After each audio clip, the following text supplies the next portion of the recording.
Artur Bey! Artur Bey nefes alın. Artur Bey.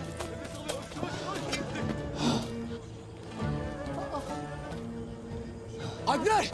Alpler çabuk gelin buraya! Sedyeyi getirin. Tez kaldırın. Tez obaya götürün. Tut. Haydi. Haydi. Hadi. Hadi. Haydi. Çabuk. Tez obaya götürün.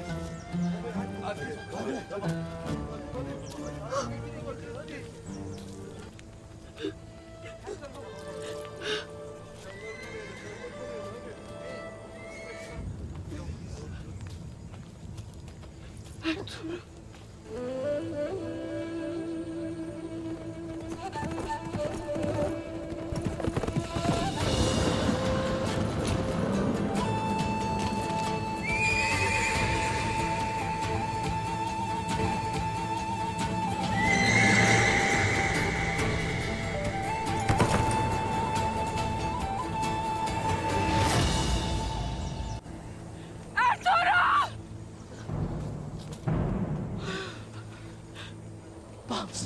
Bams evladım. Dündar. Bams. Bams. Oğlum. Bams. Dündar'dan.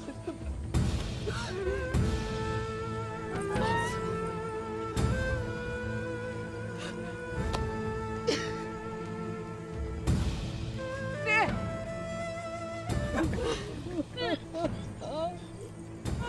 Oğlum, aç gözlerini oğlum.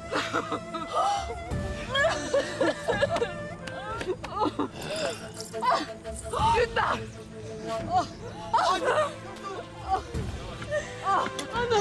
Haydi. Sedyeyi getir. Çabuk kaldırın. Tez obaya götürün. अस्सलामुअलैकुम नाजरीन, season 4 के episode 1 में आपको खुश आमदीद। पिछले season की आखिरी किस्त में आप लोगों ने देखा कि अर्तुल कलमा शहादत पढ़ते हुए नीचे गिर गया था। इस किस्त के आगाज़ में काई कबीले वाले उनको ढूंढते ढूंढते उस जगह पर पहुंच जाते हैं जहां वो लड़ाई हुई थी। हलीमा सुल्तान और हेमा खातून एक लाश को देखकर परेशान हो जाती हैं, लेकिन वो उसे पहचान नहीं सकती। वहाँ हर तरफ कबीले के सिपाहियों की लाशें पड़ी थीं। एक सिपाही हकीम हरतुक को चेक करके कहता है ये जिंदा है। ये सुनकर हेमा खातून और दुंदार उसकी तरफ भागते हैं। दुंदार कहता है इसको फौरन कबीले लेकर जाओ। फिर सिपाही उसको उठाकर फौरन कबीले की तरफ चल पड़ते हैं।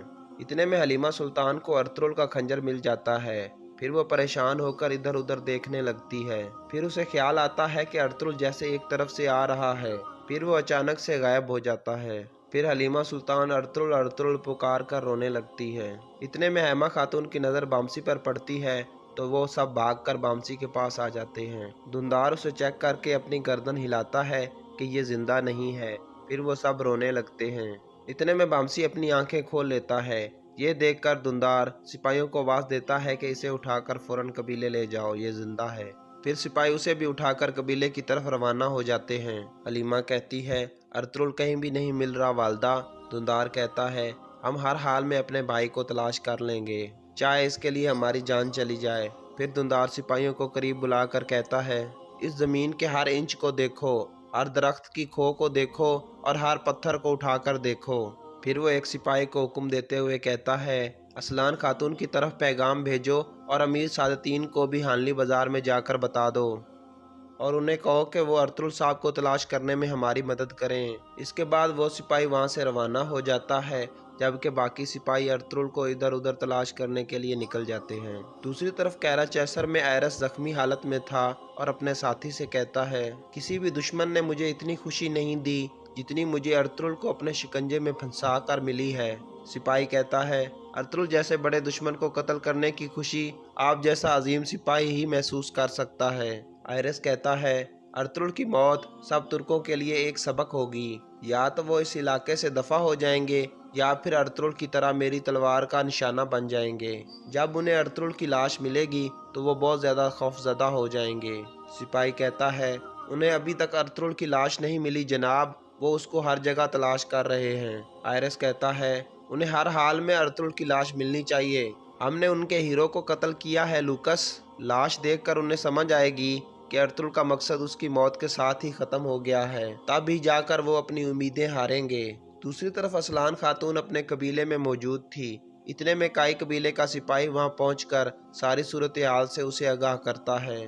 असलान परेशान हो जाती है और फौरन अपने सिपाही को हुक्म देती है कि घोड़े तैयार करो, हम जा रहे हैं। दूसरी तरफ हानली बाजार में सादतीन का नया आदमी अंदर दाखिल होता है। इसका नाम गोकतू था। ये सादतीन को बताता है कि दुंदार साहब ने आपकी तरफ एक पैगाम भेजा है। सादतीन कहता है क्या पैगाम है? गोकतू कहता है काई कबीले वाले वहां पहुंच गए हैं जहां अर्तुल के लिए जाल बिछाया गया था। उन्हें सिपाहियों की लाशें मिल गई हैं। हरतुक और बामसी को जख्मी हालत में कबीले भेज दिया गया है। सादतीन कहता है और अर्तुल? गोकतू कहता है उन्हें अर्तुल की लाश नहीं मिली। वो समझ रहे हैं कि अर्तुल वहां से भागने में कामयाब हो गया था, इसलिए वो अर्तुल को तलाश करने में हमारी मदद चाहते हैं। सादतीन कहता है आयरिस उसे जिंदा नहीं छोड़ सकता था और ये भी मुमकिन नहीं है कि अर्तुल अपने सिपाहियों को छोड़कर वहां से भाग जाए। तुम फौरन अपने सिपाही वहां रवाना कर दो। अगर अर्तुल की लाश मिल जाए तो ठीक है, और अगर वो जिंदा हुआ तो तुम जानते हो कि क्या करना है। फिर सादतीन कुछ सोचने के बाद कहता है हकीम हरतुग और बामसी जख्मी हालत में कबीले में हैं। तुम फौरन अपने एक हकीम को कबीले में भिजवा दो। अगर वो दोनों कुछ भी जानते हैं तो उन दोनों को ख़त्म करवा दो। गोकतू कहता है जैसे आपका हुक्म अमीर हजरत। फिर वो बाहर निकल जाता है। दूसरी तरफ काई कबीले में हकीम हरतुग और बामसी को लाया जा रहा था। ये देखकर कबीले के लोग सख्त परेशान हो जाते हैं। अफजा भी भागती हुई वहाँ पहुँचती है और बामसी को इस हालत में देखकर रोने लगती है। फिर कहती है आंखें खोलो बामसी, ये किसने किया तुम्हारे साथ? लेकिन बामसी बेहोशी की हालत में था। फिर वो एक सिपाही से पूछती है अर्तुल साहब कहाँ हैं? सिपाही कहता है वो लापता है। फिर अफसा पूछती है इसहाक कहाँ हैं? सिपाही कहता है वो शहीद हो गया है। ये सुनकर वो रोने लगती है और कहती है अब इनका इलाज कौन करेगा? अब कोई भी नहीं बचा। इसके बाद सिपाही उन दोनों को उठाकर शिफा खाने में ले जाते हैं और अपने तौर पर उनका इलाज करते हैं। इतने में एक हकीम वहाँ पहुँचता है जिसे सादतीन ने भेजा था। वो सबसे कहता है आप सब लोग बाहर चले जाएं। अफजा पूछती है आप कौन हैं? वो आदमी कहता है मैं हकीम हूँ, मुझे अमीर सादतीन ने भेजा है। ये सुनकर वो सब अल्लाह ताला का शुक्र अदा करते हैं और बाहर निकल जाते हैं। अफजा कहती है मैं आपकी मदद करूँगी, मुझे यहीं रहने दें। हकीम बामसी को चेक करके कहता है ये जिंदा है। फिर वो उसका इलाज शुरू कर देता है। दूसरी तरफ काई कबीले वाले अर्तुल को तलाश करने में मसरूफ़ थे। सिपाही ज़ोर ज़ोर से अर्तुल का नाम पुकार रहे थे। काई कबीले में हकीम ने बामसी के जख्मों पर पट्टी बांधकर खून को रोक दिया था। इतने में बामसी अपनी आंखें खोल लेता है। बामसी लगातार सरदार सरदार पुकार रहा था और फिर कहता है सरदार मुझे माफ़ कर देना, मैं आपकी हिफाजत नहीं कर सका। हकीम भी उसे ध्यान से सुन रहा था। अफजा कहती है हमें बताओ कि ये सब कुछ किसने किया? बामसी कहता है मैं नहीं जानता, काफरों के चेहरे ढके हुए थे। फिर बामसी को वो ख्याल आता है जब अर्तुल जख्मी हालत में नीचे गिर रहा था और एक आदमी अपनी तलवार हवा में बुलंद कर रहा था। इस तरह बामसी ने आके अर्तुल को उस आदमी से बचा लिया था और उसे जख्मी करके नीचे गिरा दिया था। लेकिन इतने में मजीद काफ़ी सारे सिपाही आ गए थे और दोबारा लड़ाई शुरू हो चुकी थी। इस दौरान बामसी अर्तुल के पास पहुंच जाता है और सिपाहियों को बुलाने लगता है। इतने में दो सिपाही वहां आ जाते हैं और अर्तुल को उठाकर एक तरफ ले जाते हैं। बामसी को सिर्फ इतना ही पता था कि दो सिपाही उसे उठाकर एक तरफ ले गए थे और अर्तुल शदीद हालत में जख्मी था। दूसरी तरफ दुंदार और सिपाही उस जगह पर पहुंच जाते हैं जहां दो सिपाहियों की लाशें पड़ी थीं। सब उनके पास बैठकर रोने लगते हैं। काई कबीले में हकीम बामसी से पूछता है वो अर्तुल को दोनों सिपाही उठाकर कहाँ ले गए थे? हमें बताओ ताकि हम उनकी मदद कर सकें। बामसी कहता है ये मैं नहीं जानता। फिर बामसी दोबारा बेहोश हो जाता है। अफजा कहती है मैं जाकर हलीमा सुल्तान को बताती हूँ जो बामसी ने हमें बताया है, वो भी मेरी तरह तकलीफ में है। ये कहकर हफ्जा वहाँ से चली जाती है। उसके जाने के बाद हकीम सादतीन के सिपाही से कहता है तुम जाकर अमीर सादतीन को सारी सूरत हाल से आगाह करो। दूसरी तरफ असलान भी अपने सिपाहियों के साथ जंगल में काई कबीले वालों के पास पहुंच जाती है और हैमा खातून और हलीमा सुल्तान को दिलासा देती है। हलीमा कहती है, हमने हर तरफ तलाश किया लेकिन अर्तुगरुल कहीं भी नहीं मिला। असलान कहती है, आप परेशान ना हों, अब मिलकर अर्तुगरुल साहब को तलाश कर लेंगे। इतने में सादतीन भी अपने सिपाहियों के यहाँ वहाँ पहुँच जाता है। उन सब के सामने अपने खास सिपाही से कहता है, काई कबीले के सिपाहियों के साथ मिलकर अर्तुगरुल साहब को तलाश करो। जब तक हमारे हाकिम आला नहीं मिल जाते तब तक कोई भी बंदा वापस नहीं आएगा। फिर वो हेमा खातून के पास जाकर कहता है, मैंने जैसे ही इस मामले के बारे में सुना मैं फ़ौरन यहाँ चला आया। मेरे सिपाही दिन रात करके अर्तुगरुल साहब को तलाश करेंगे। मैंने अपना हकीम भी काई कबीले में भिजवा दिया है जो आपके जख्मियों का इलाज करेगा। दुंदार कहता है, हम खौफजदा हैं कि जिस किसी ने भी ये सब कुछ किया है वो अर्तुगरुल साहब को अपने साथ ले गए हैं। सादतीन कहता है, मैं और मेरी रियासत आपके साथ हैं। जिस किसी ने भी ये किया है उससे हिसाब लेना मेरी जिम्मेदारी है। ये कहकर सादतीन वापस चल पड़ता है। इतने में एक सिपाही अर्तुगरुल की जैकेट उठाकर वहाँ आता है और कहता है, हमें अर्तुगरुल साहब की जैकेट मिली है लेकिन आसपास हमें वो कहीं भी नहीं मिले। अर्तुगरुल की खूनी जैकेट देखकर सब परेशान हो जाते हैं और हलीमा सुल्तान रोने लगती है। कैराचैसर में आयरस अपने सिपाहियों को अंदर बुलाता है और उनसे कहता है, हमने एक बहुत बड़े दुश्मन से छुटकारा हासिल कर लिया है। इस खुशी में हम एक बहुत बड़े जश्न का इंतज़ाम करेंगे, लेकिन अभी मैं आपको कुछ दिखाना चाहता हूँ। फिर दो सिपाही एक संदूक उठाकर अंदर दाखिल होते हैं और सबके सामने रख देते हैं। फिर उस संदूक को खोला जाता है। उस संदूक में अर्तुगरुल की तलवार पड़ी थी। आयरस उस तलवार को उठा लेता है और फिर कहता है, ये हमारे दुश्मन की तलवार है। तुर्कों के लिए एक तलवार बहुत कीमती होती है। हमने अर्तुगरुल को जहन्नम में भेज दिया है। अब हम उसकी तलवार पर अपने पाँव रखेंगे। फिर वो तलवार को नीचे रखकर उस पर अपना पाँव रख देता है। सब सिपाही आयरस जिंदाबाद के नारे लगाने लगते हैं। फिर आयरस कहता है, इस तलवार की तरह हम तुर्कों को भी अपने पाँव के तले रौंद डालेंगे और उन्हें तबाह व बर्बाद कर देंगे। फिर बाकी सिपाही भी अर्तुगरुल की तलवार पर आकर पाँव रखने लगते हैं। इसके बाद रात का वक्त हो जाता है। अर्तुगरुल साहब की तलाश जारी थी। दुंदार कहता है, हम हर जगह की तलाशी लेंगे और सुबह होने तक तलाश जारी रखेंगे। अर्तुगरुल भाई को तलाश किए बगैर हम वापस नहीं जाएंगे। हेमा खातून थक कर एक जगह पर खड़ी हो जाती हैं। इतने में हफ्जा वहाँ पहुँचती है और उन्हें बताती है कि बामसी को होश आ गई है। हेमा खातून कहती हैं, अल्लाह का शुक्र है। क्या उसने अर्तुगरुल साहब के बारे में कुछ बताया? हफ्जा कहती है, जिन लोगों ने हमला किया था उनके चेहरे ढके हुए थे और हमारे दो सिपाही अर्तुगरुल साहब को वहाँ से जख्मी हालत में निकाल कर एक तरफ ले गए थे।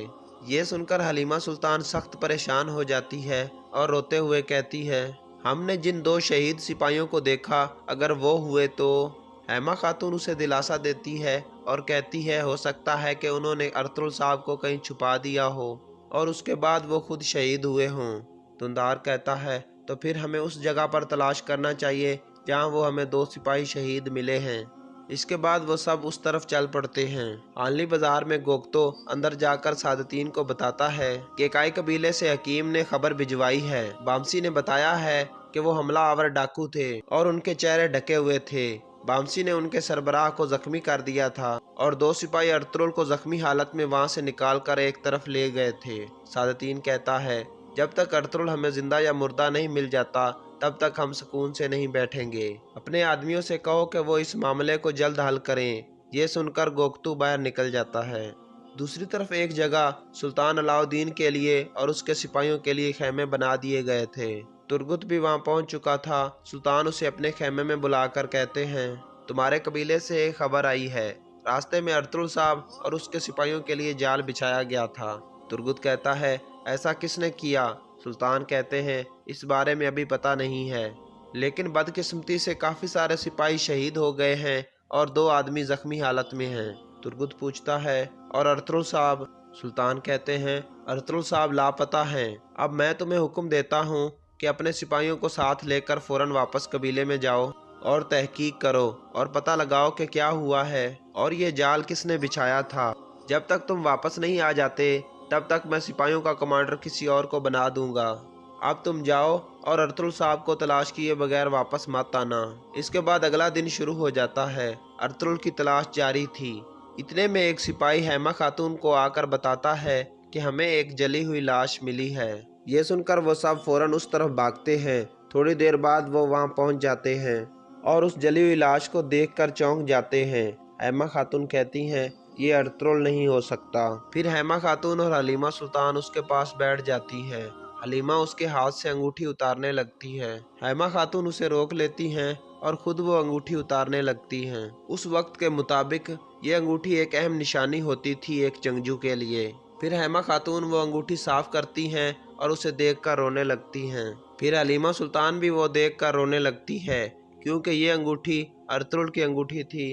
फिर सब लोग रोने लगते हैं। वो ये समझ रहे थे कि ये लाश अर्तुल की लाश है। इस दौरान एक आदमी चुप करके इसे देख रहा था और फिर वो वहाँ से चला जाता है। कैराचेसर में लूकोस अंदर आकर आयरिस को बताता है कि हमारे आदमियों ने एक खबर भेजी है, अर्तुल की लाश मिल गई है। ये सुनकर आयरिस कहका मारकर हंसने लगता है और फिर कहता है, मैं हैरान हूँ कि वो अर्तुल की खून में डूबी हुई लाश को देखकर कैसे रोए होंगे।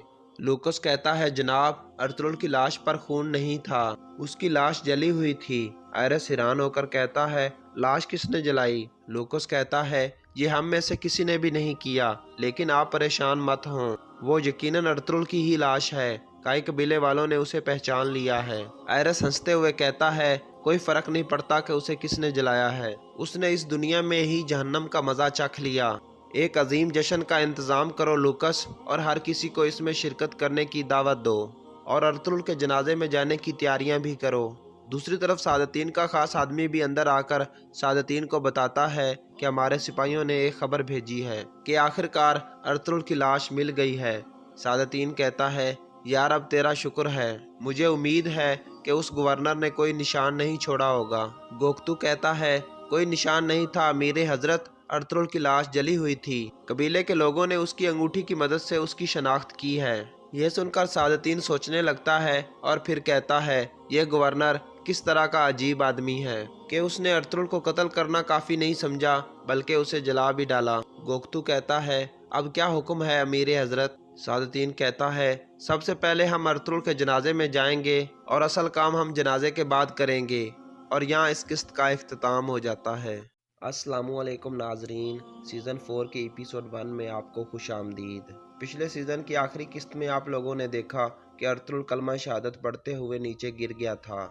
इस किस्त के आगाज़ में कई कबीले वाले उनको ढूंढते ढूंढते उस जगह पर पहुंच जाते हैं जहां वो लड़ाई हुई थी। हलीमा सुल्तान और हेमा खातून एक लाश को देखकर परेशान हो जाती हैं, लेकिन वो उसे पहचान नहीं सकती। वहाँ हर तरफ कबीले के सिपाहियों की लाशें पड़ी थीं। एक सिपाही हकीम हरतुक को चेक करके कहता है, ये जिंदा है। ये सुनकर हेमा खातून और दुंदार उसकी तरफ भागते हैं। दुंदार कहता है, इसको फौरन कबीले लेकर जाओ। फिर सिपाही उसको उठाकर फौरन कबीले की तरफ चल पड़ते हैं। इतने में हलीमा सुल्तान को अर्तुल का खंजर मिल जाता है। फिर वो परेशान होकर इधर उधर देखने लगती है। फिर उसे ख्याल आता है कि अर्तुल जैसे एक तरफ से आ रहा है, फिर वो अचानक से गायब हो जाता है। फिर हलीमा सुल्तान अर्तुल अर्तुल पुकार कर रोने लगती है। इतने में हेमा खातून की नज़र बामसी पर पड़ती है, तो वो सब भागकर बामसी के पास आ जाते हैं। दुंदार उसे चेक करके अपनी गर्दन हिलाता है कि ये जिंदा नहीं है। फिर वो सब रोने लगते हैं। इतने में बामसी अपनी आंखें खोल लेता है।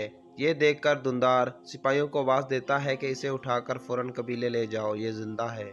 फिर सिपाही उसे भी उठाकर कबीले की तरफ रवाना हो जाते हैं। हलीमा कहती है, अर्तुल कहीं भी नहीं मिल रहा वालदा।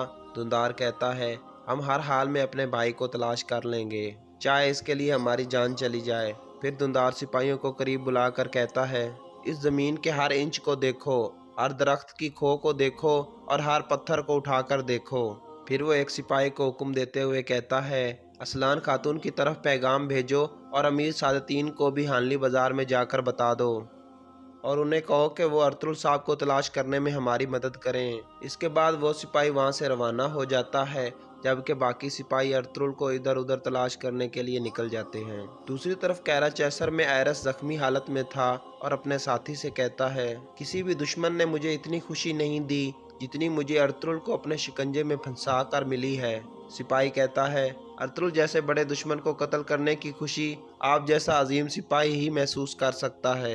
आयरिस कहता है, अर्तुल की मौत सब तुर्कों के लिए एक सबक होगी। या तो वो इस इलाके से दफा हो जाएंगे या फिर अर्तुल की तरह मेरी तलवार का निशाना बन जाएंगे। जब उन्हें अर्तुल की लाश मिलेगी तो वो बहुत ज़्यादा खौफजदा हो जाएंगे।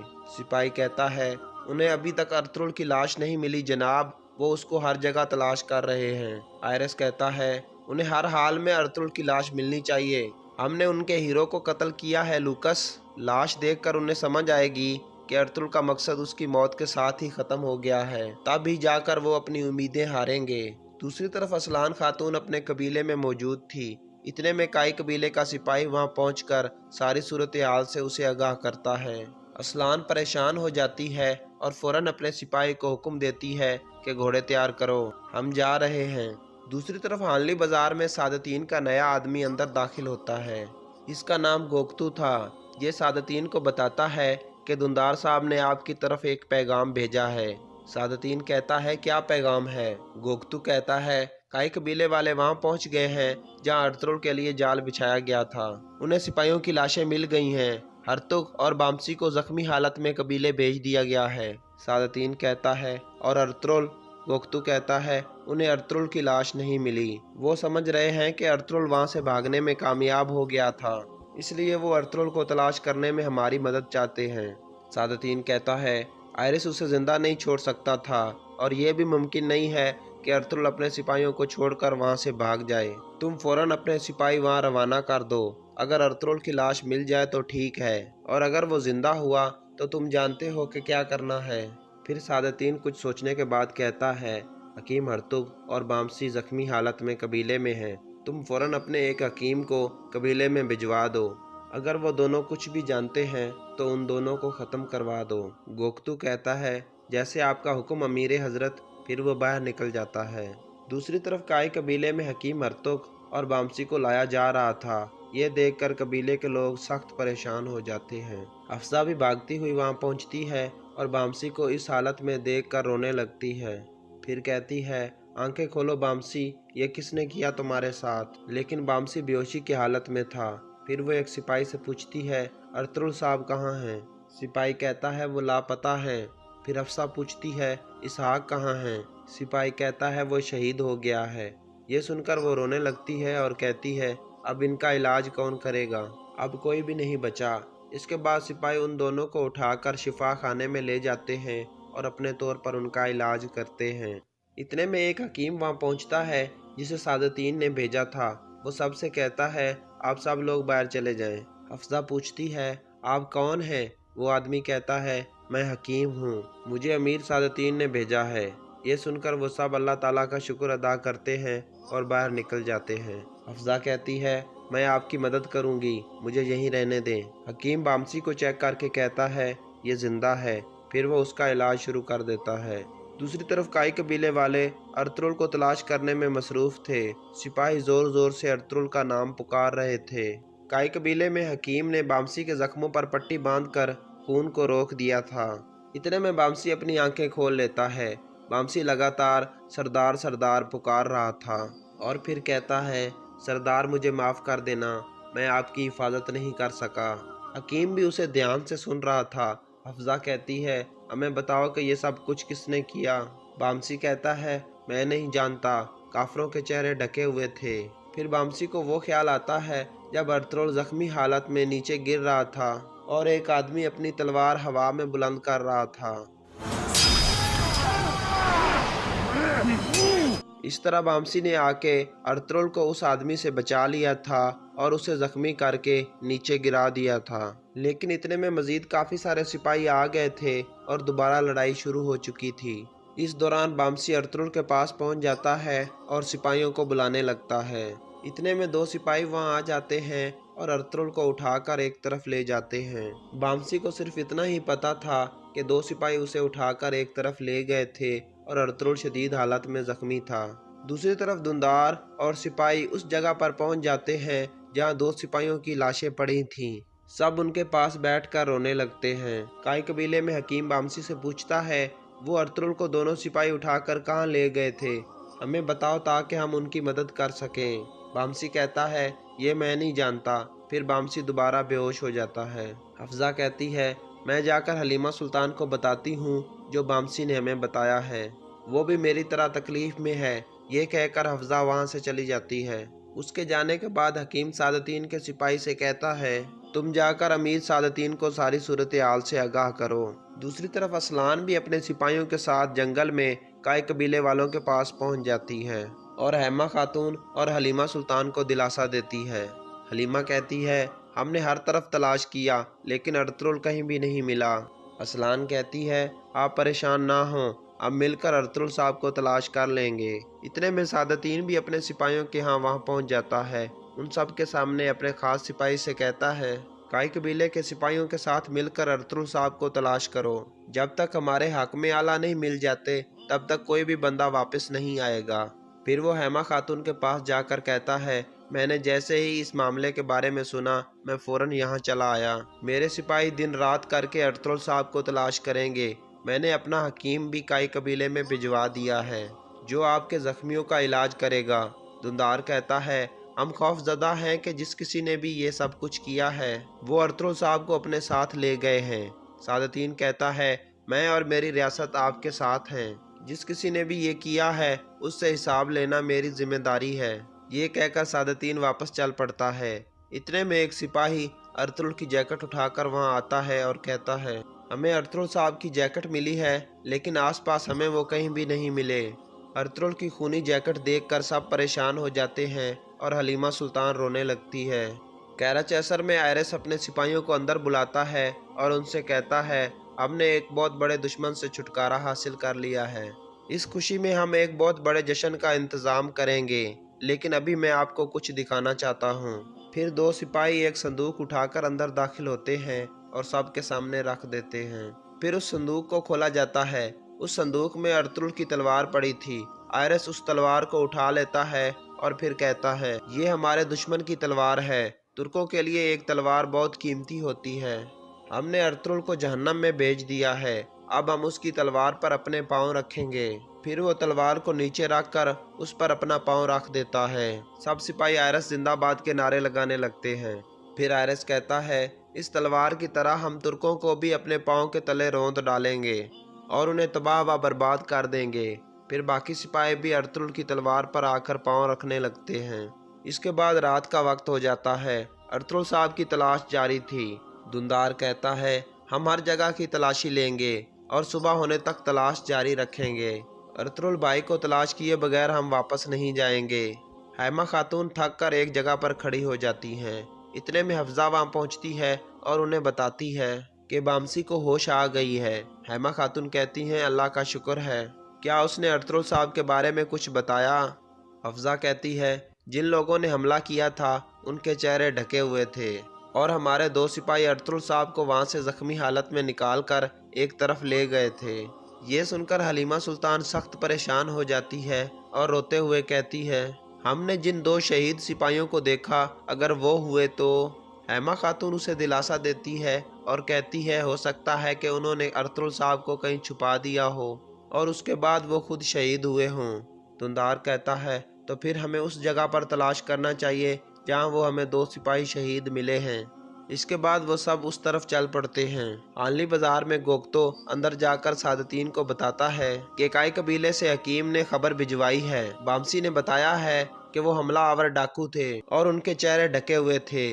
बामसी ने उनके सरबराह को जख्मी कर दिया था और दो सिपाही अर्तुगरुल को जख्मी हालत में वहां से निकालकर एक तरफ ले गए थे। सादतीन कहता है, जब तक अर्तुगरुल हमें जिंदा या मुर्दा नहीं मिल जाता तब तक हम सुकून से नहीं बैठेंगे। अपने आदमियों से कहो कि वो इस मामले को जल्द हल करें।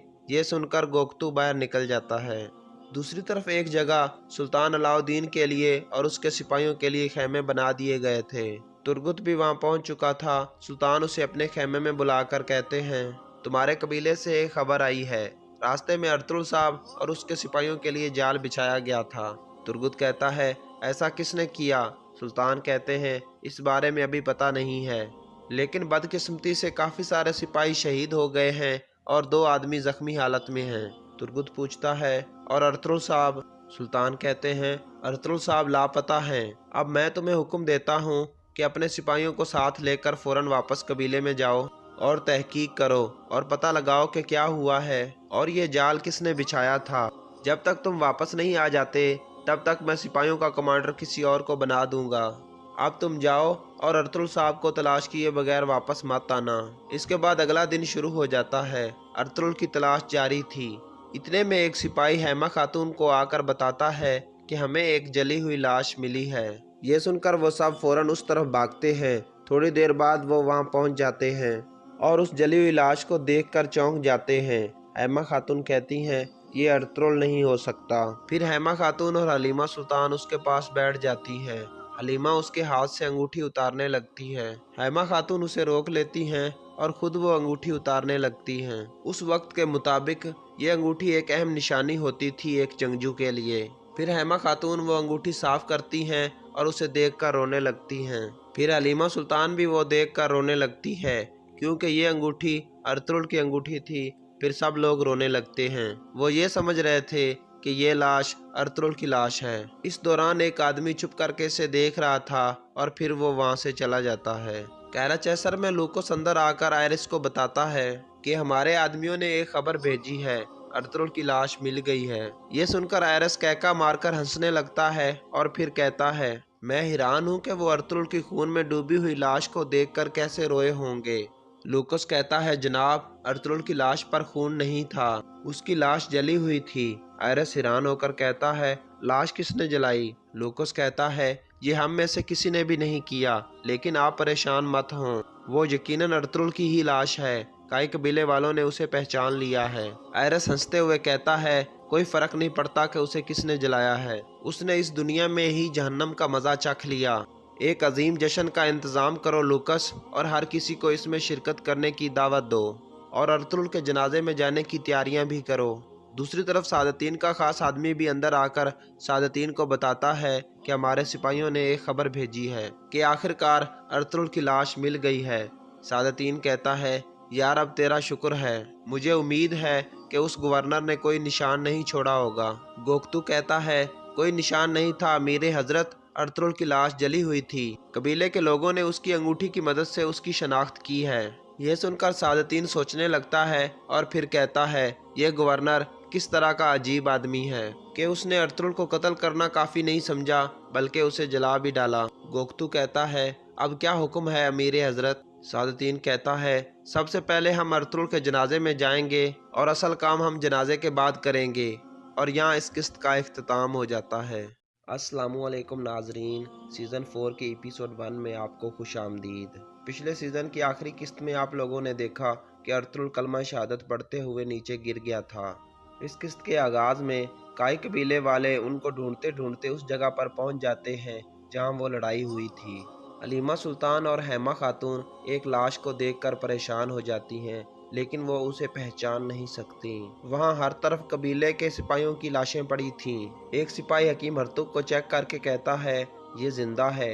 यह सुनकर हेमा खातून और दुंदार उसकी तरफ भागते हैं। दुंदार कहता है, इसको फौरन कबीले लेकर जाओ। फिर सिपाही उसको उठाकर फौरन कबीले की तरफ चल पड़ते हैं। इतने में हलीमा सुल्तान को अर्तुगरुल का खंजर मिल जाता है। फिर वो परेशान होकर इधर उधर देखने लगती है। फिर उसे ख्याल आता है कि अर्तुगरुल जैसे एक तरफ से आ रहा है, फिर वो अचानक से गायब हो जाता है। फिर हलीमा सुल्तान अर्तुगरुल अर्तुगरुल पुकार कर रोने लगती है। इतने में हेमा खातून की नज़र बामसी पर पड़ती है, तो वो सब भागकर बामसी के पास आ जाते हैं। दुंदार उसे चेक करके अपनी गर्दन हिलाता है कि ये जिंदा नहीं है। फिर वो सब रोने लगते हैं। इतने में बामसी अपनी आंखें खोल लेता है। ये देखकर दुंदार सिपाहियों को आवाज देता है कि इसे उठाकर फौरन कबीले ले जाओ, ये जिंदा है। फिर सिपाही उसे भी उठाकर कबीले की तरफ रवाना हो जाते हैं। हलीमा कहती है, अर्तुगरुल कहीं भी नहीं मिल रहा वालदा। दुंदार कहता है, हम हर हाल में अपने भाई को तलाश कर लेंगे, चाहे इसके लिए हमारी जान चली जाए। फिर दुंदार सिपाहियों को करीब बुलाकर कहता है, इस जमीन के हर इंच को देखो, हर दरख्त की खो को देखो और हर पत्थर को उठाकर देखो। फिर वो एक सिपाही को हुक्म देते हुए कहता है, असलान खातून की तरफ पैगाम भेजो और अमीर सादतीन को भी हानली बाजार में जाकर बता दो और उन्हें कहो कि वो अर्तुगरुल साहब को तलाश करने में हमारी मदद करें। इसके बाद वो सिपाही वहां से रवाना हो जाता है, जबकि बाकी सिपाही अर्तुगरुल को इधर उधर तलाश करने के लिए निकल जाते हैं। दूसरी तरफ कैराचेसर में आयरिस जख्मी हालत में था और अपने साथी से कहता है, किसी भी दुश्मन ने मुझे इतनी खुशी नहीं दी जितनी मुझे अर्तुगरुल को अपने शिकंजे में फंसा कर मिली है। सिपाही कहता है, अर्तुगरुल जैसे बड़े दुश्मन को कत्ल करने की खुशी आप जैसा अजीम सिपाही ही महसूस कर सकता है। आयरिस कहता है, अर्तुगरुल की मौत सब तुर्कों के लिए एक सबक होगी। या तो वो इस इलाके से दफा हो जाएंगे या फिर अर्तुगरुल की तरह मेरी तलवार का निशाना बन जाएंगे। जब उन्हें अर्तुगरुल की लाश मिलेगी तो वो बहुत ज़्यादा खौफजदा हो जाएंगे।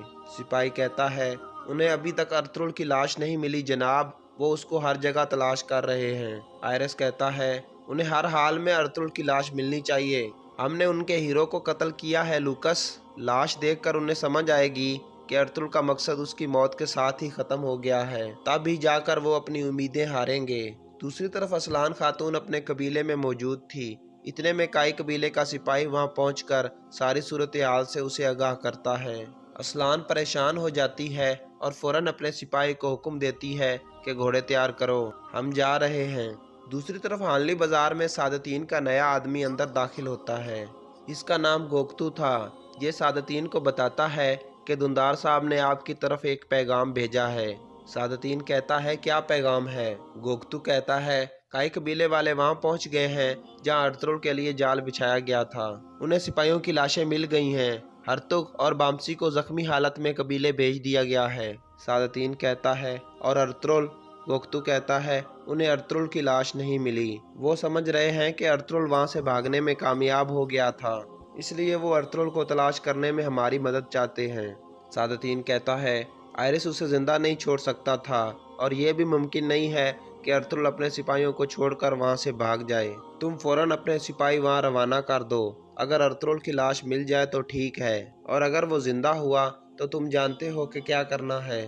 फिर सादतीन कुछ सोचने के बाद कहता है, हकीम हरतुग और बामसी जख्मी हालत में कबीले में हैं। तुम फौरन अपने एक हकीम को कबीले में भिजवा दो। अगर वो दोनों कुछ भी जानते हैं तो उन दोनों को ख़त्म करवा दो। गोकतू कहता है, जैसे आपका हुक्म अमीर हजरत। फिर वो बाहर निकल जाता है।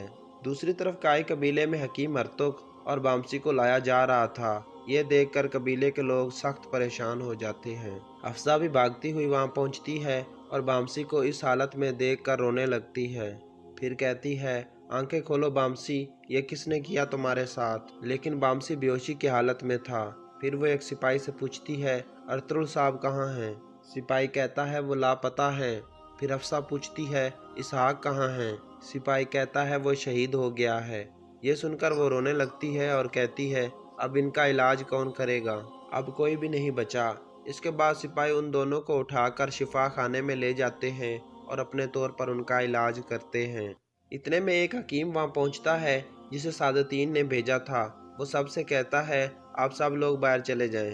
अफजा पूछती है, आप कौन हैं? वो आदमी कहता है, मैं हकीम हूँ, मुझे अमीर सादतीन ने भेजा है। ये सुनकर वो सब अल्लाह ताला का शुक्र अदा करते हैं और बाहर निकल जाते हैं। अफजा कहती है, मैं आपकी मदद करूंगी, मुझे यहीं रहने दें। हकीम बामसी को चेक करके कहता है, ये जिंदा है। फिर वो उसका इलाज शुरू कर देता है। दूसरी तरफ काई कबीले वाले अर्तुगरुल को तलाश करने में मसरूफ थे। सिपाही जोर जोर से अर्तुगरुल का नाम पुकार रहे थे। काई कबीले में हकीम ने बामसी के जख्मों पर पट्टी बांधकर खून को रोक दिया था। इतने में बामसी अपनी आंखें खोल लेता है। बामसी लगातार सरदार सरदार पुकार रहा था और फिर कहता है, सरदार मुझे माफ़ कर देना, मैं आपकी हिफाजत नहीं कर सका। हकीम भी उसे ध्यान से सुन रहा था। अफजा कहती है, हमें बताओ कि ये सब कुछ किसने किया? बामसी कहता है, मैं नहीं जानता, काफरों के चेहरे ढके हुए थे। फिर बामसी को वो ख्याल आता है जब अर्तुगरुल जख्मी हालत में नीचे गिर रहा था और एक आदमी अपनी तलवार हवा में बुलंद कर रहा था। इस तरह बामसी ने आके अर्तुगरुल को उस आदमी से बचा लिया था और उसे जख्मी करके नीचे गिरा दिया था। लेकिन इतने में मजीद काफ़ी सारे सिपाही आ गए थे और दोबारा लड़ाई शुरू हो चुकी थी। इस दौरान बामसी अर्तुगरुल के पास पहुंच जाता है और सिपाहियों को बुलाने लगता है। इतने में दो सिपाही वहां आ जाते हैं और अर्तुगरुल को उठाकर एक तरफ ले जाते हैं। बामसी को सिर्फ इतना ही पता था कि दो सिपाही उसे उठाकर एक तरफ ले गए थे और अर्तुगरुल शदीद हालत में जख्मी था। दूसरी तरफ दुंदार और सिपाही उस जगह पर पहुंच जाते हैं जहां दो सिपाहियों की लाशें पड़ी थीं। सब उनके पास बैठकर रोने लगते हैं। काई कबीले में हकीम बामसी से पूछता है, वो अर्तुगरुल को दोनों सिपाही उठाकर कहाँ ले गए थे? हमें बताओ ताकि हम उनकी मदद कर सकें। बामसी कहता है, ये मैं नहीं जानता। फिर बामसी दोबारा बेहोश हो जाता है। अफजा कहती है, मैं जाकर हलीमा सुल्तान को बताती हूँ जो बामसी ने हमें बताया है। वो भी मेरी तरह तकलीफ में है। ये कहकर हफ्जा वहाँ से चली जाती है। उसके जाने के बाद हकीम सादतीन के सिपाही से कहता है, तुम जाकर अमीर सादतीन को सारी सूरत हाल से आगाह करो। दूसरी तरफ असलान भी अपने सिपाहियों के साथ जंगल में काई कबीले वालों के पास पहुंच जाती है और हेमा खातून और हलीमा सुल्तान को दिलासा देती है। हलीमा कहती है, हमने हर तरफ तलाश किया लेकिन अर्तुगरुल कहीं भी नहीं मिला। असलान कहती है, आप परेशान ना हों, अब मिलकर अर्तुगरुल साहब को तलाश कर लेंगे। इतने में सादतीन भी अपने सिपाहियों के यहाँ वहाँ पहुँच जाता है। उन सब के सामने अपने खास सिपाही से कहता है, काई कबीले के सिपाहियों के साथ मिलकर अर्तुगरुल साहब को तलाश करो। जब तक हमारे हाकिम आला नहीं मिल जाते तब तक कोई भी बंदा वापस नहीं आएगा। फिर वो हेमा खातून के पास जाकर कहता है, मैंने जैसे ही इस मामले के बारे में सुना मैं फ़ौरन यहाँ चला आया। मेरे सिपाही दिन रात करके अर्तुगरुल साहब को तलाश करेंगे। मैंने अपना हकीम भी काई कबीले में भिजवा दिया है जो आपके जख्मियों का इलाज करेगा। दुंदार कहता है, हम खौफजदा हैं कि जिस किसी ने भी ये सब कुछ किया है वो अर्तुगरुल साहब को अपने साथ ले गए हैं। सादतीन कहता है, मैं और मेरी रियासत आपके साथ हैं। जिस किसी ने भी ये किया है उससे हिसाब लेना मेरी जिम्मेदारी है। ये कहकर सादतीन वापस चल पड़ता है। इतने में एक सिपाही अर्तुगरुल की जैकेट उठाकर वहाँ आता है और कहता है, हमें अर्तुगरुल साहब की जैकेट मिली है लेकिन आसपास हमें वो कहीं भी नहीं मिले। अर्तुगरुल की खूनी जैकेट देखकर सब परेशान हो जाते हैं और हलीमा सुल्तान रोने लगती है। कैराचैसर में आयरस अपने सिपाहियों को अंदर बुलाता है और उनसे कहता है, हमने एक बहुत बड़े दुश्मन से छुटकारा हासिल कर लिया है। इस खुशी में हम एक बहुत बड़े जश्न का इंतज़ाम करेंगे, लेकिन अभी मैं आपको कुछ दिखाना चाहता हूँ। फिर दो सिपाही एक संदूक उठाकर अंदर दाखिल होते हैं और सबके सामने रख देते हैं। फिर उस संदूक को खोला जाता है। उस संदूक में अर्तुगरुल की तलवार पड़ी थी। आयरस उस तलवार को उठा लेता है और फिर कहता है, ये हमारे दुश्मन की तलवार है। तुर्कों के लिए एक तलवार बहुत कीमती होती है। हमने अर्तुगरुल को जहन्नम में भेज दिया है। अब हम उसकी तलवार पर अपने पाँव रखेंगे। फिर वो तलवार को नीचे रखकर उस पर अपना पाँव रख देता है। सब सिपाही आयरस जिंदाबाद के नारे लगाने लगते हैं। फिर आयरस कहता है, इस तलवार की तरह हम तुर्कों को भी अपने पाँव के तले रौंद डालेंगे और उन्हें तबाह व बर्बाद कर देंगे। फिर बाकी सिपाही भी अर्तुगरुल की तलवार पर आकर पाँव रखने लगते हैं। इसके बाद रात का वक्त हो जाता है। अर्तुगरुल साहब की तलाश जारी थी। दुंदार कहता है, हम हर जगह की तलाशी लेंगे और सुबह होने तक तलाश जारी रखेंगे। अर्तुगरुल भाई को तलाश किए बगैर हम वापस नहीं जाएंगे। हेमा खातून थक कर एक जगह पर खड़ी हो जाती हैं। इतने में हफ्जा वहाँ पहुँचती है और उन्हें बताती है कि बामसी को होश आ गई है। हेमा खातून कहती हैं, अल्लाह का शुक्र है। क्या उसने अर्तुगरुल साहब के बारे में कुछ बताया? हफ्जा कहती है, जिन लोगों ने हमला किया था उनके चेहरे ढके हुए थे और हमारे दो सिपाही अर्तुगरुल साहब को वहाँ से जख्मी हालत में निकाल कर एक तरफ ले गए थे। ये सुनकर हलीमा सुल्तान सख्त परेशान हो जाती है और रोते हुए कहती है, हमने जिन दो शहीद सिपाहियों को देखा अगर वो हुए तो। हेमा खातून उसे दिलासा देती है और कहती है, हो सकता है कि उन्होंने अर्तुगरुल साहब को कहीं छुपा दिया हो और उसके बाद वो खुद शहीद हुए हों। दुंदार कहता है, तो फिर हमें उस जगह पर तलाश करना चाहिए जहाँ वो हमें दो सिपाही शहीद मिले हैं। इसके बाद वो सब उस तरफ चल पड़ते हैं। आनली बाजार में गोगतो अंदर जाकर सादतीन को बताता है कि काई कबीले से हकीम ने खबर भिजवाई है। बामसी ने बताया है कि वो हमलावर डाकू थे और उनके चेहरे ढके हुए थे। बामसी ने उनके सरबराह को जख्मी कर दिया था और दो सिपाही अर्तुगरुल को जख्मी हालत में वहां से निकालकर एक तरफ ले गए थे। सादतीन कहता है, जब तक अर्तुगरुल हमें जिंदा या मुर्दा नहीं मिल जाता तब तक हम सुकून से नहीं बैठेंगे। अपने आदमियों से कहो कि वो इस मामले को जल्द हल करें। ये सुनकर गोगतू बाहर निकल जाता है। दूसरी तरफ एक जगह सुल्तान अलाउद्दीन के लिए और उसके सिपाहियों के लिए खेमे बना दिए गए थे। तुर्गुत भी वहां पहुंच चुका था। सुल्तान उसे अपने खेमे में बुला